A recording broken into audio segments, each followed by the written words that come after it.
F1 is officially back, and here's a roundup of what took place during the first testing session in Bahrain.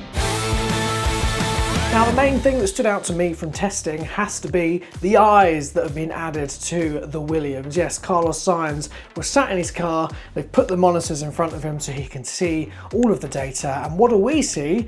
That it has eyes on the back of it that move as well. Maybe that's the reason why Williams didn't take part in the shakedown in Barcelona a few weeks ago. They were too busy developing this great addition to their car. Now that already makes Williams my favourite team of the season so far. Looking elsewhere during testing, another thing that stood out to me today was that Audi seemed to have put their side pods on the weight loss jab. Yes, they look drastically different from how they did in Barcelona 2 weeks ago. They've gone from being big sticky outside pods to really sticky in side pods, if that makes sense. It was the first time today that we got to see all 11 cars on track, which also meant that the drivers could get their first experiences of really driving behind one another, giving them a sense of what it might be like to race in these cars this year. Some of the drivers pushed the cars a little bit too close to the limit. Max Verstappen locked up in turn 1. A load of other drivers had incidents as well, including Lewis Hamilton, who went for a spin and became the first driver this year to test the brand new safety lights. Fingers crossed these safety lights will mean that there is less accidents this season. We had a couple of red flags as well. The first one thrown in the morning session by Franco Colapinto when his car stopped on the track, but it was quickly removed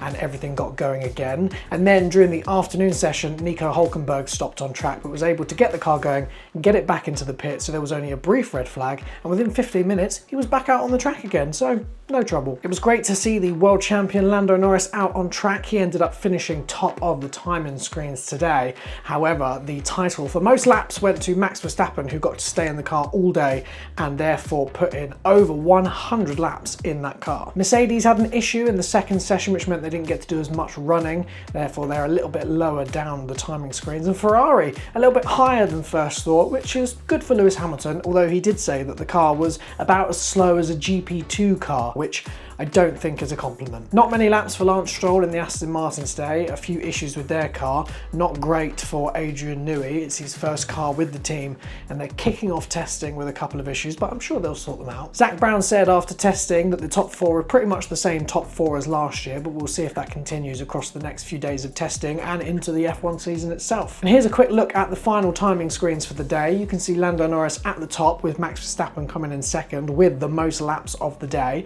and then in third it's Ferrari, and then a surprise fourth for Esteban Ocon, putting in the second most number of laps of the day. And that's pretty much a roundup of everything that took place during Bahrain testing day 1. I'll be back tomorrow with a roundup of day 2. And this is my first ever video here on my brand new F1 channel, The Benchmark. I'll be uploading regular content here, which will be for the everyday F1 fan. Don't worry, I'm not going to get too much into the data. We're just going to have fun and talk all about Formula 1. So loads of content to come this year. Make sure you subscribe, and I'll see you tomorrow for a roundup of Bahrain testing day 2.